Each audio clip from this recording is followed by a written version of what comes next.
Halfway along the road of life's journey, I lost my way and found myself in a dark wood. My heart was full of fear as I reached the foot of a great hill, but I could see that the hilltop was cloaked with rays of sunshine, and this gave me some hope as I looked back down the valley below, where no living person had passed before. As I started to climb the hill, a leopard, light and lithe, appeared before me and would not let me pass. And then a lion, then a she-wolf, scrawny and mean. I lost all hope. As I rushed back down the slopes, a man appeared before me. What man are you? I am not a man, though I used to be one. I was a poet. I wrote the story of Aeneas. Virgil. Why are you returning to the world of suffering? Why are you not climbing the wondrous mountain, the reason of all joy?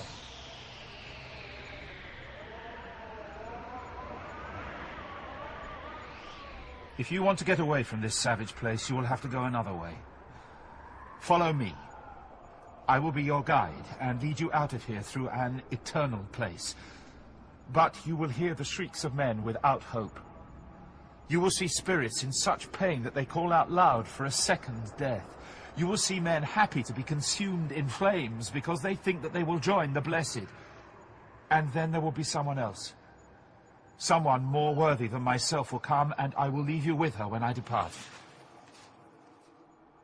The daylight was fading, and the evening light was releasing Earth's creatures from their toil as I prepared myself for my journey. Before we go, tell me, will my strength be adequate for this journey? Why should I go? By whose permission? I have done nothing to deserve this. To free yourself from these fears, let me tell you why I came here. I am among those who are in eternal suspense. A lady whose eyes shone brighter than the morning star came and spoke to me with the voice of an angel. I have a friend who is in difficulty on a bleak hillside.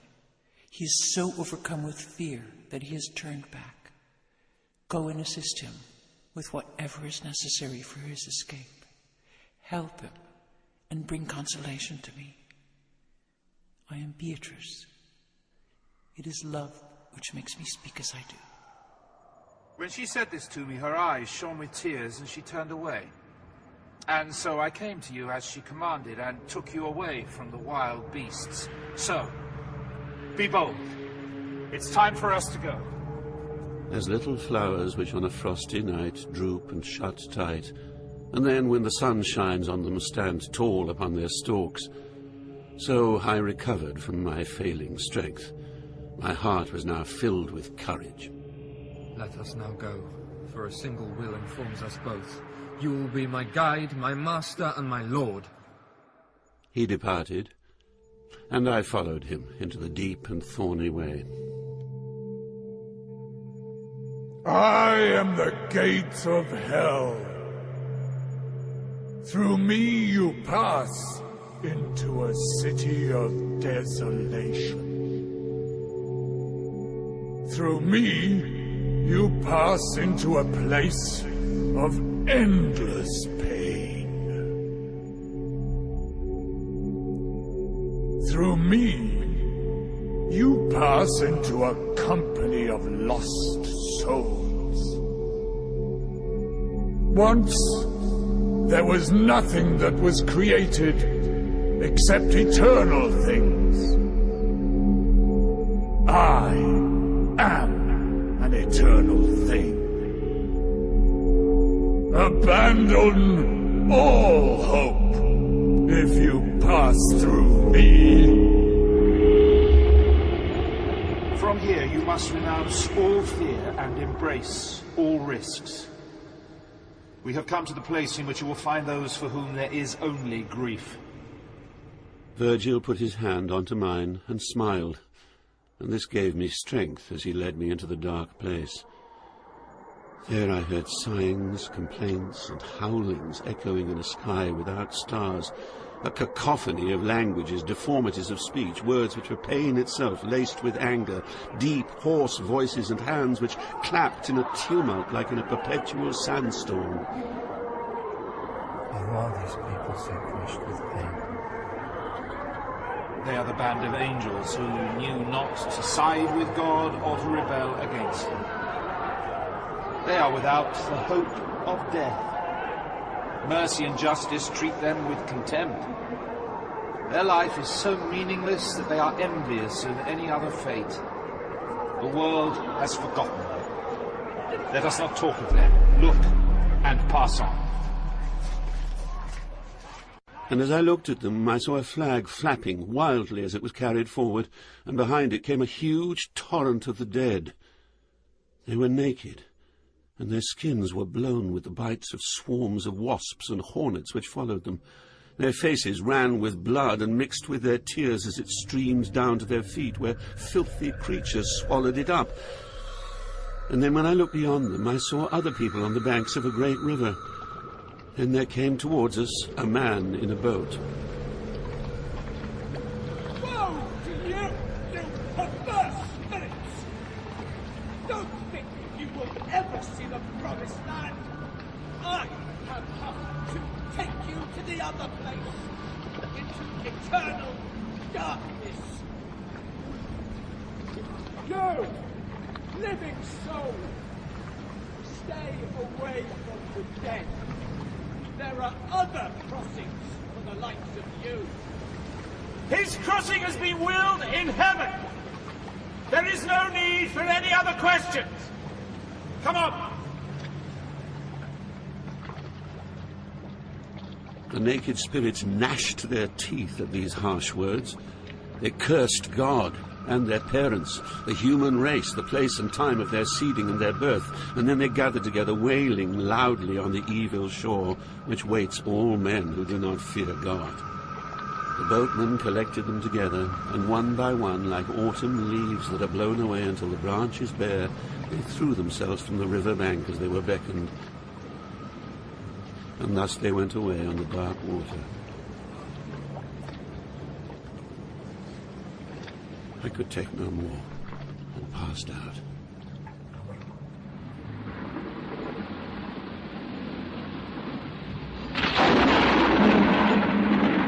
A mighty thunderclap broke my deep slumber, and I looked around to see where I was.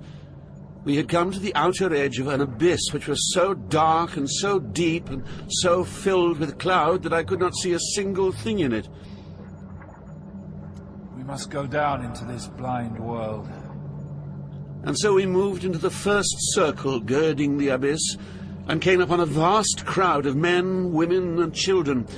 I saw no torment and heard no weeping, but everywhere there were sighs of grief.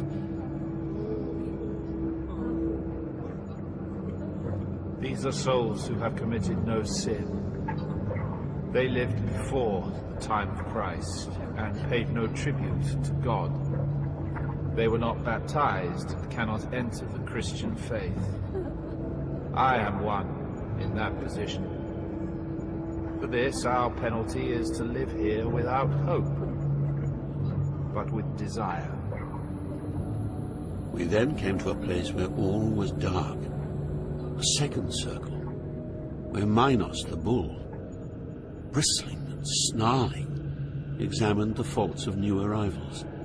An endless queue of sinners awaited his word. For each he judged, he wrapped his tail about his body to indicate the level at which they should live in hell, and then they were swirled away. Be careful how you enter and whom you trust. Wide is the gate, and broad is the way. Do not impede him. His way is willed in heaven. Then two lovers came and flew towards us on the malignant air. Oh, gracious living creature who comes through the black wind to visit us, know this. There is no greater melancholy than to recall a happy time when you are miserable. One day, Paolo and I were alone together reading, and several times what we read caused our eyes to meet, and we both blushed. Paolo kissed me, and we got no further with our reading that day. Love, which quickly fastens on gentle hearts, love which allows no one love to escape, seized us so strongly and led us both to find a single death. And while she spoke this, her lover shed such tears that I felt as if I was dying, and I fell down as a dead body falls. When I recovered, I saw all around me tormented spirits I had not seen before, and fresh torments. We were in the third circle, where it rains eternally, implacably, relentlessly. There, Cerberus, a monstrous dog with 3 heads, barked at these poor souls under this downpour. His eyes were red, his beard greasy and black, his belly huge, and his paws had talons with which he clawed, flayed, and quartered the spirits. They too howled like dogs as the rain battered them. When Cerberus saw us, he opened his mouths and bared his enormous teeth. He trembled so no part of him was still. Virgil scooped up 2 handfuls of earth and threw them down the dogs' throats and silenced the horrendous beast. These souls are victims of the sin of gluttony. Each of them will see once more his sad grave, will once more put on his flesh, and will hear once more what echoes through eternity.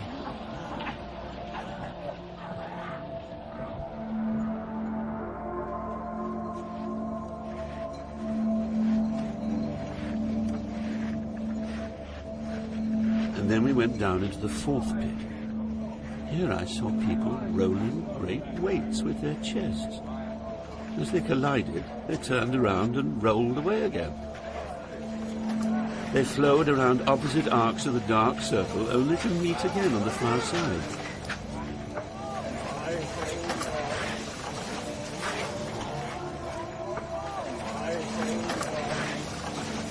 These are the clergy, popes and cardinals in whom avarice does its best. For all eternity they are destined to run against each other, one lot with their fists clenched, the other with their hair cut off. How short a life have the gifts which are distributed by fortune, for which the human race so squabbles.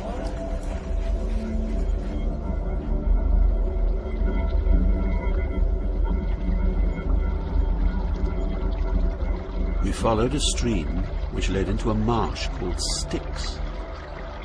There I saw people naked and covered in mud, and with terrible anger in their faces. They were hitting each other, tearing each other apart, piece by piece. The spirits of those who were overpowered by anger. Underneath the water there are souls sighing. It is they who make the water bubble on the surface. They gurgle a hymn in their throats, but cannot get the words out.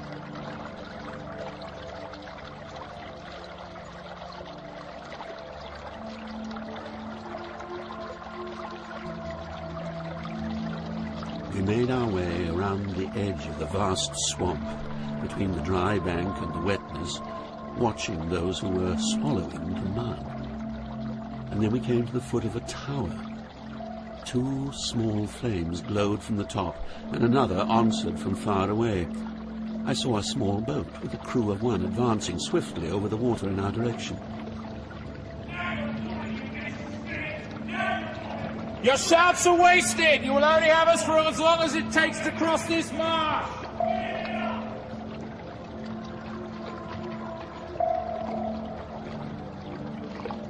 My son, we are approaching Dis, the city of fallen angels. The monsters glowing pale red like a fire within. It is the eternal fire which lights them and makes them glow. We are now in the deeper part of them. I saw 1,000 spirits who had fallen from heaven.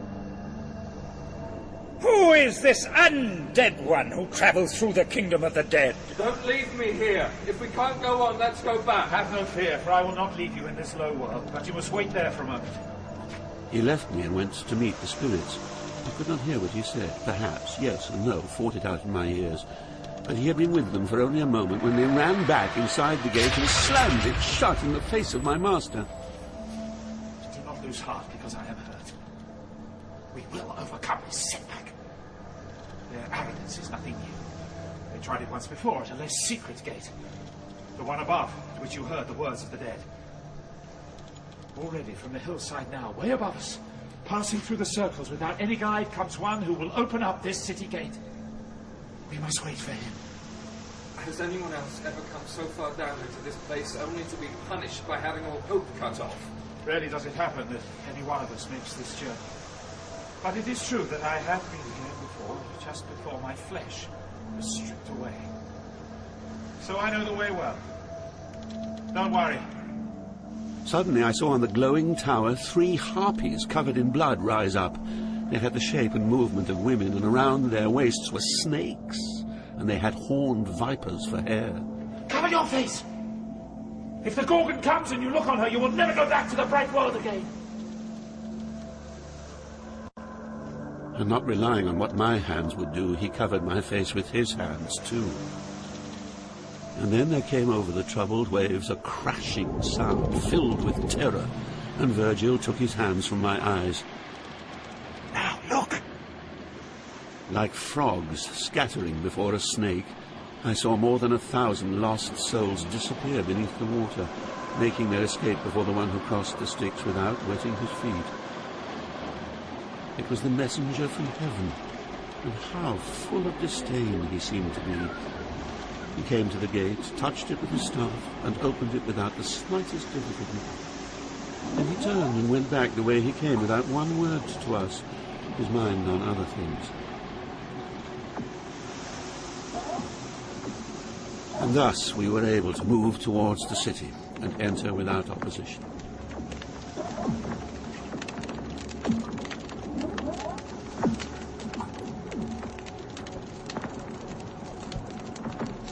As we walked through the burning city, a voice spoke. Hey, you! You who swarts through the flames and speaks with such elegance. Be so kind to stop a moment. I came to his smouldering tomb, and he looked at me contemptuously. Down here, we see like those with long vision.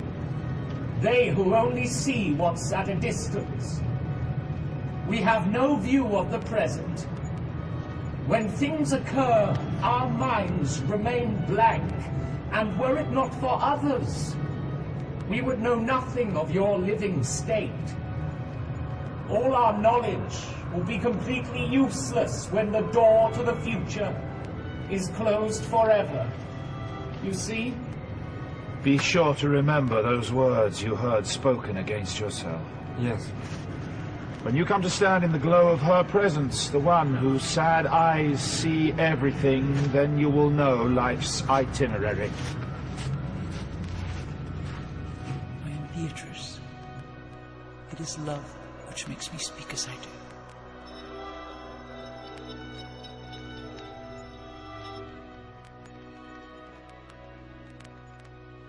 As we reached the top of a deep abyss, the stench in the air became unbearable, and we had to turn away.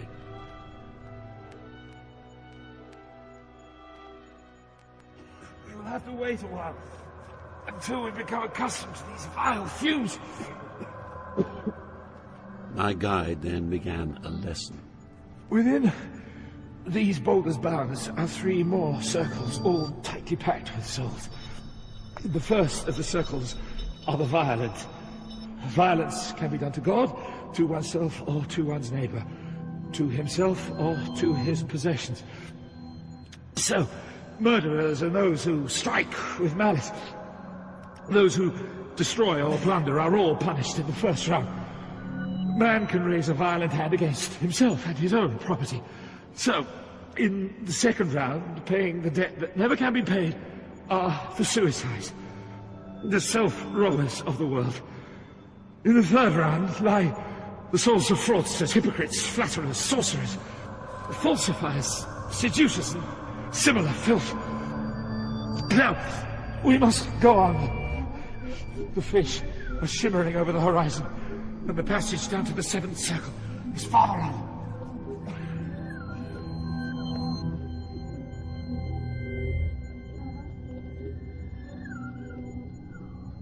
Look, down the valley. You can just see the river of blood that boils the souls of those who violently injured others.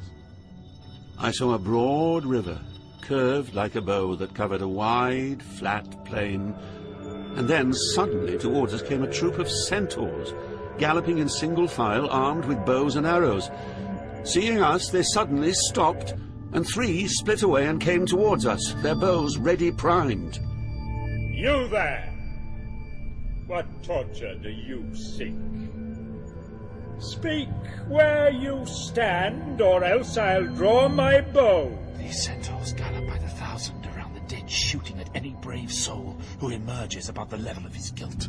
Have you noticed how the one behind moves everything he touches? A dead man's foot would not do that. He indeed is alive, and so alone, that I must lead him through this dismal valley. Now, in the name of that power by which I move my steps along so difficult a road, give us one of your troop to be our guide, and take us to the ford, and there carry this one over, for he is not a spirit and cannot fly.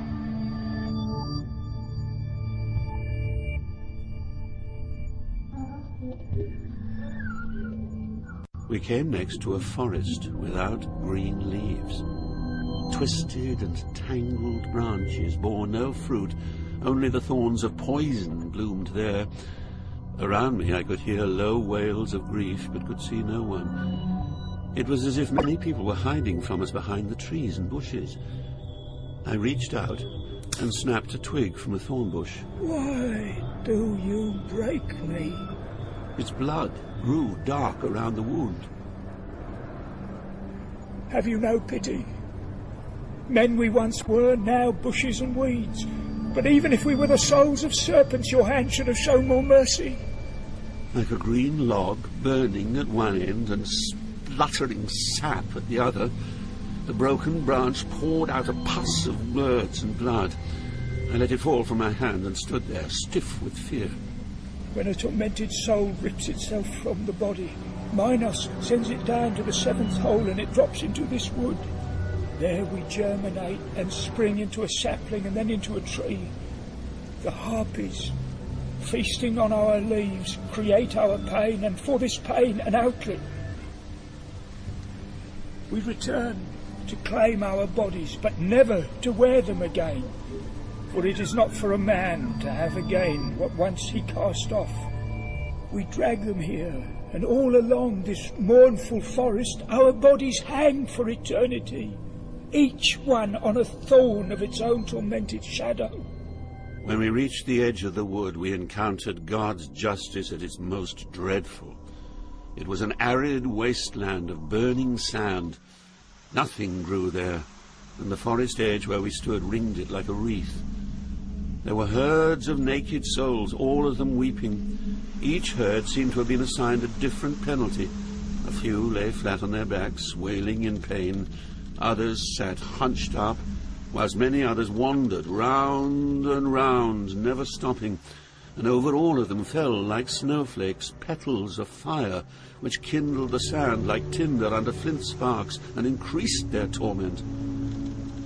Without a moment's rest, a rhythmic dance of wretched hands, this side, that side, brushed aside the freshly fallen flames. Except the hands of one. I was once alive, I still am dead. Your pride does not leave you. Your pain will continue. Your endless torment is simply your endless rage. Now, we must go on. Follow me closely. Our road does not burn, and all the flames above us are extinguished. As we made our way along the pathway which led us over the plain of burning sand, we saw hordes of souls hurrying towards us. Each of them looked us up and down as some men look at other men at night when the moon is new. One reached out his arm to me, and straining my eyes, I could just make him out through the crust of burnt features. What are you doing here before your rightful days are done? And who is this showing you the way? Up there, in the bright living life, I lost my way. This spirit appeared to me just as I was about to turn back, and by this road he guides me home. Follow your star, and you cannot fail to reach your goal. But beware, there are those who will become your enemy. They are envious men, proud and avaricious, You must not let their ways contaminate you. Your destiny is greatness. But they will seek to devour you. I shall note well what you have told me and save it, along with another text, to show a lady who will interpret it, if I can reach her. He listens well, who notes well what he hears. We had not gone far before the sound of water became so loud that when we spoke we hardly heard each other. Down a rocky precipice we saw tainted water falling with a sound which deafened us. I was wearing a cord fastened around my waist. My master indicated me to remove it. Taking it from me, he flung it into the depths of the pit. It is always better to hold one's tongue than to speak a truth which will not be believed, but I cannot keep quiet. I saw a figure swimming up through the murky air like one returning from diving to release a deep-sunk anchor. Behold the beast with the pointed tail! The one that makes the whole world stink! Its face was that of any honest man. It shone with such a look of benediction, but the rest of him was serpentine. He sat squatting half on land, and in the void he swung his tail, twitching and twisting the venomous fork whose tip was armed like a scorpion. I noticed a little further on some people crouched in the sand close to this edge of emptiness. Pain was bursting from their eyes, and their hands went frantically up and down, protecting themselves first from the falling flames, then from the burning sands. And around each money-lender's neck hung a pouch, and each of them could only gaze on the pouches of the others. I turned my back on these frustrated souls and returned to find my guide already seated on the back of the beast. Get on in front! I will ride behind, to be between you and his dangerous tail. A fear, like the shivers that signal the onset of a fever, trembled through my body as I squirmed onto those enormous shoulders. Then, just like a boat slipping away from the shore, with his paws gathering the air before him and his tail waving like an eel behind, he eased into space. He moved slowly, swimming down an invisible spiral pathway. Beneath us I could hear a whirlpool roar, and I stretched out to look below. But leaning made me more afraid, for I heard loud moaning there and could see flames. And then I became aware that the walls of the void were closing in on every side, and the beast was bringing us to the bottom of the jagged cliff. And when he tipped our bodies off his back, he shot off like a shaft loosed from a bowstring. We were in the part of hell called Malbolge. Iron ore shines from the walls that surround it, and in the centre there is a deep, wide well, of which I will tell later. Between the wall and the well I saw the land divided into 10 concentric trenches, like moats defending a castle, each an evil place linked by an arching bridge leading to the well. 2 files of naked souls walked in the first trench, one coming towards us, the other going in the opposite way. I saw horned devils with vicious whips who lashed the backs of the shades with cruel delight and made them skip and lift their heels. The second trench was lined with a brown mire that coated the shades and stuck to them like glue, and the stench was terrible. These souls were covered in shit, and the shit was so thick I could not tell priest from layman. I think we've had enough of this, Moat. Let's go on. In the third trench we found the dwellings of scum who sought to sell the favours of religious office. Their feet poked out from holes in the rock, but their body was stuck inside. The soles of their feet were licked by flames, and their legs twitched with frenzy enough to break a chain. Is that you, Boniface? Here already? Are you done with all that wealth so guilefully taken? Quick! Tell him you are not the one he thinks you are. And so I did. The spirit heard and twisted both feet, then with a grieving, tearful voice said, I was Pope Nicholas III, who pocketed the wealth that pocketed me here. Beneath my head, squeezed into these fissures in the rock, are all the others who came before me, all sinners in simony. In my turn, I shall join the rest below as soon as he comes, the one I thought you were. And soon after shall come another from the west, a lawless shepherd, one whose fouler deeds will make a fitting cover for us both. And his feet kicked out fiercely in anger, but perhaps it was just his conscience gnawing him. Now I must tell of strange torments, of the damned. We came to where we could look down into the depths of the pit, and saw that its floor was wet with sinners' tears. I saw people in the circle, silent, weeping, walking at a litany pace, the way in which processions push along in our world, and I saw that all was so distorted. Their chins were not above their chests. Their necks were twisted, and their faces looked down their backs. They moved ahead whilst looking backward. They never saw ahead of themselves, and their tears streamed down to their buttocks. In this place, piety lives when pity is dead. What could be more wicked than a man who tries to bend divine will into his own shape?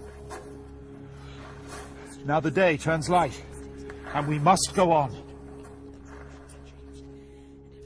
We walked on and heard yet more lamentations voiced in vain. Heated by God's art, not fire, a sticky tar boiled in the ditch, but I saw nothing but the rising bubbles breathing in air, only to burst and sink again. Watch out! I turned my head and saw right behind me a devil rushing along the ridge, and on his high, hunched shoulders he held a sinner by his thighs. Here's another grafter from the place where you can change a no into a yes with money. Stick him under! He flung him into the boiling tar and sped off. The sinner sunk deep, then floated up, all stretched out, and the devils, hiding beneath the bridge, stabbed him with 100 pitchforks. Best not let them see you here with me. Hide, whilst I speak to them. Listen to me! One of you, step forth. Let us pass, for it is willed in heaven that I lead another along this way. Let them pass. I don't like the look of this. See how they grind their teeth and wink at one another. They grind and wink for the boiling souls, not for us. Then the band of devils each gave their captain a salute, and he replied with a massive fart. I have seen troops of horsemen breaking camp, opening the attack or passing in review. I've even seen them fleeing for their lives. I have seen scouts ride, exploring terrain, and I have seen raiding parties and the clash of tournaments, the run of jousts to the tune of trumpets, to the ring of clanging bells, to the roll of drums, to the flash of flares on ramparts, to the accompaniment of every known device.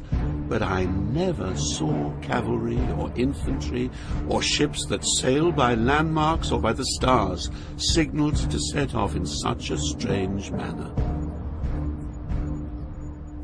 My attention then fixed upon the boiling pitch. Much like dolphins that surface with backs arched to warn all men at sea to rig their sails for stormy seas ahead, so now and again a sinner's back would surface in order to ease his pain, and then dive back to hide as quick as lightning strikes. In silence, all alone, without an escort, we moved along, one behind the other, like minor friars bent upon a journey. I felt my skin begin to tighten. I was so afraid, and I kept looking back. Master, the mother branch is still on our tail!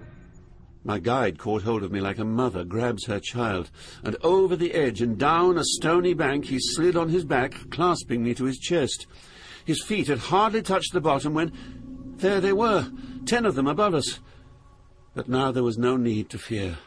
The high providence that willed them to be masters of the 5th trench also willed them powerless to leave that realm. And then, down there, we found a painted people, slow-motioned. Step by step they walked their round, in tears and wasted by fatigue. All were wearing cloaks with hoods pulled low, covering their eyes, dazzling, gilded cloaks outside, but inside they were lined with lead. You witness a congregation of sullen hypocrites. Master, I hear sounds I can't understand.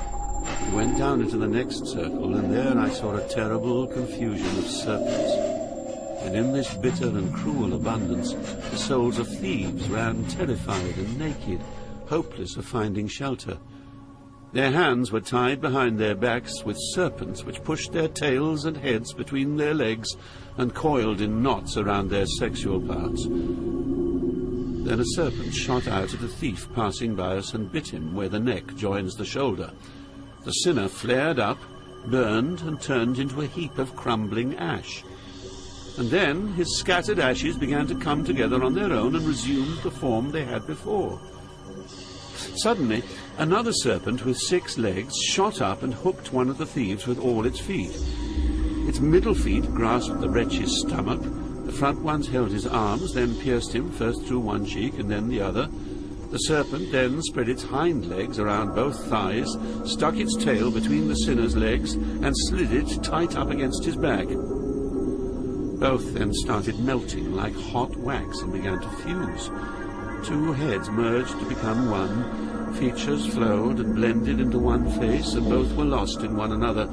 2 arms of each were 4 blurred strips of flesh, and then the stomach and chest sprouted limbs that human eyes have never seen. And then it slinked off, slowly. Thus, I saw the cargo of the 7th trench exchange and interchange themselves. We carried on our solitary way down steps where our feet could not advance without the help of our hands. I know I grieved then, and now again I grieve when I remember what I saw. Within those moving fires there are souls of goaders concealed, each one swathed in his burning punishment. Lacking any outlet from which to escape, the pitiful words of the burning soul inside the flame became the fire's language.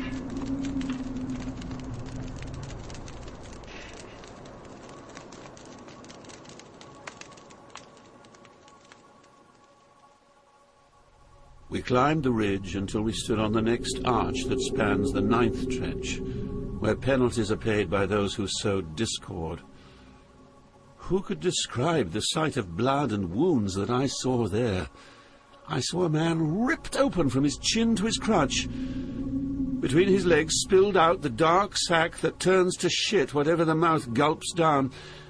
Whilst I stood looking into his misery, he looked at me, and with his hands he opened his chest. Look at me! See how I tear myself! See how Mohammed is deformed and torn! And see how in front of me Ali walks weeping, his face cleft from chin to crown. We souls you see passing in this ditch were all sowers of scandal and schism in life, and so in death you see us torn asunder. I saw a body with no head that moved along no differently from the rest. It held up its severed head by the hair, swinging it in one hand. Of his own self he had made a lantern, and when he arrived at the bridge, he raised his arm and held the head up high to let it speak to us at closer range. You there, still breathing, looking at the dead. See my monstrous punishment. Father and son I set against each other. Because I cut the bonds of those so joined, I now bear my head cut off from its source of life. In me you see the perfect contrapasso. Having come to stand above the final trench of the Malbolge, we saw all spread out its congregation. Weird shrieks of lamentation pierced through me like arrows whose tips are barbed with pity, and my hands covered my ears. Imagine all the sick in all the hospitals between the months of July and September, crammed all together in one ditch. Such was the misery here, and such a stench poured out as comes from flesh decaying. Some sprawled out on others' bodies. Some on others' backs, some on hands and knees, dragged themselves along that squalid gallery. I saw souls blotched from head to foot with scabs that dug and dug into their flesh, crazy to ease the itching that can never find relief. I then saw two naked shades, white with rage, running and snapping crazily at all things in sight, like pigs, directionless, broken from their pen. That one's a rabbit. He treats us all that way. And the other is a shade who sinned in love, pretending that her body was another's. The pair left. And then I saw a shade shaped like a lute. Bloating dropsy forced him to keep his parched lips open wide. Oh, you who bear no punishment at all within this world of sorrow, pause here and look on my misery. In life, I had all that I could desire, and now, alas, I crave a mere drop of water. The streams that flow from green hills forever flow before me, haunting me, and their image leaves me more thirsty than the sickness that has dried my shriveled face. Who are those two poor souls lying there, steaming like wet hands in wintertime? And I was bored into this ditch. I found them here, and they haven't moved since then. I doubt they'll move again through all eternity. It's the burning fever that makes them smell so.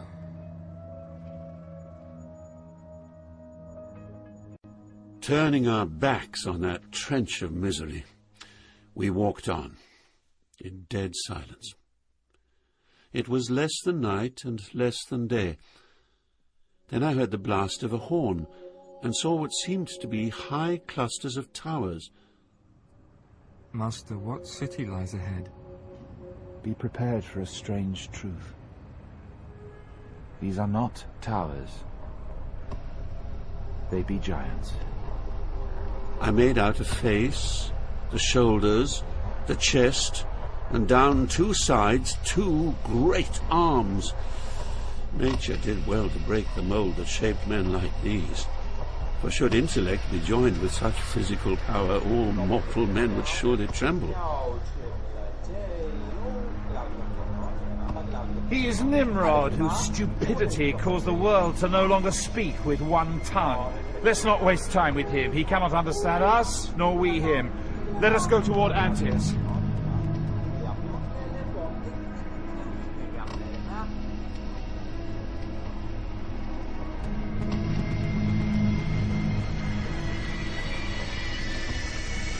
Antaeus, take us further down. This man can be of service to you. He will spread your reputation in the living world, for he still lives and has a long life before him. The giant stretched out his arm and grasped my master. Now, let me take hold of you. And together we made a single burden. The stooping giant lowered us down further into a deep pit, and then flung himself up as tall as a ship's mast.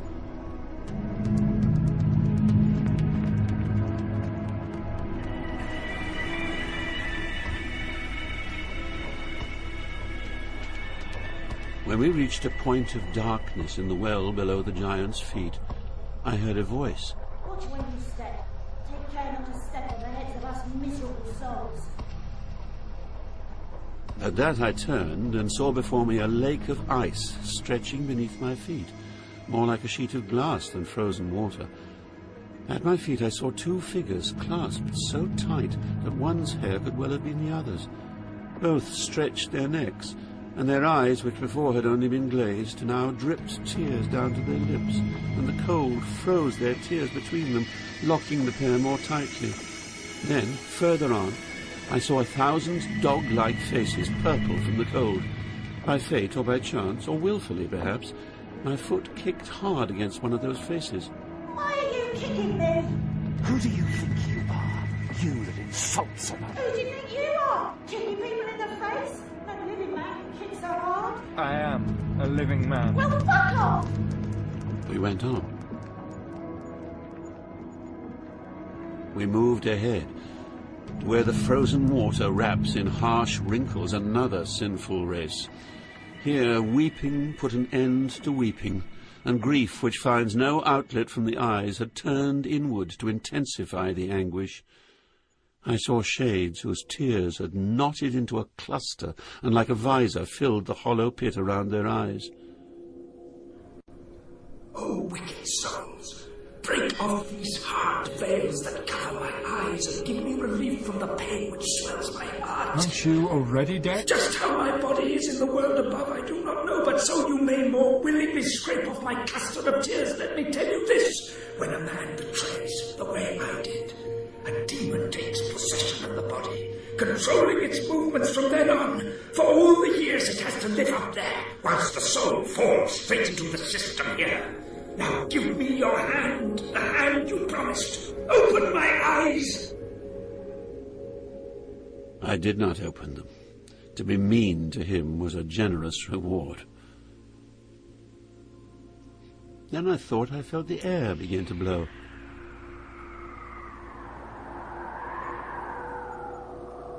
Soon you will be where your eyes will see what keeps this wind in motion. See! The banner of the king advances. Look ahead and see if you can make him out. This is he! This is the king of Dis. This is the place that calls for all the courage you have in you.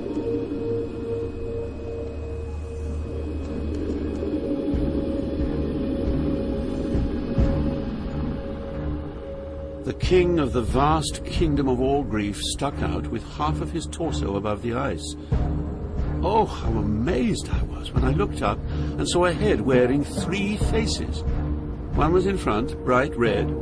The other 2 attached themselves to the first, just above the middle of each shoulder, and at the crown all 3 were joined as one. Beneath each face 2 mighty wings stretched out, not feathered wings, but rather those a bat would have. In each mouth he chewed a sinner. Soon it will be night. Now is the time to leave this place, for we have seen it all. I held on to Virgil's neck while he watched and waited for the time and place. And when Satan's wings were stretched out just enough, Virgil grabbed the scabby sides of him, and downwards, scab by scab, we made our way between tangled hair and frozen growth. When we reached his thighs, my guide, with strain and force of every muscle, turned his head to the hairy shanks of Satan and grabbed his hair as if to climb up again. I thought we were heading back to hell. Hold tight! There is no other way! Only by such stairs can we leave behind the evil we have seen. I raised my eyes, expecting to see the half of Lucifer I saw before. Instead, I saw 2 legs stretching upwards. Get up! Get to your feet. The way is long and the road is tough. Master, why is there ice? Why is he upside down? And why in so short a time the night is day? You think we are still on the other side? We were there whilst we were moving downwards. But when we turned, we passed the point to which all weight is drawn. Now we are standing beneath the hemisphere covered by land. When it is morning here, there, it is evening. Below, somewhere there is a space known not by sight, but by the sound of a little stream that makes its way down here through the hollow of the rock. My guide and I entered that hidden road to make our way back up to the bright world. We climbed, he first and I behind, until through a small round opening ahead of us, I saw the lovely things the heavens hold. And we came out to see once more the stars.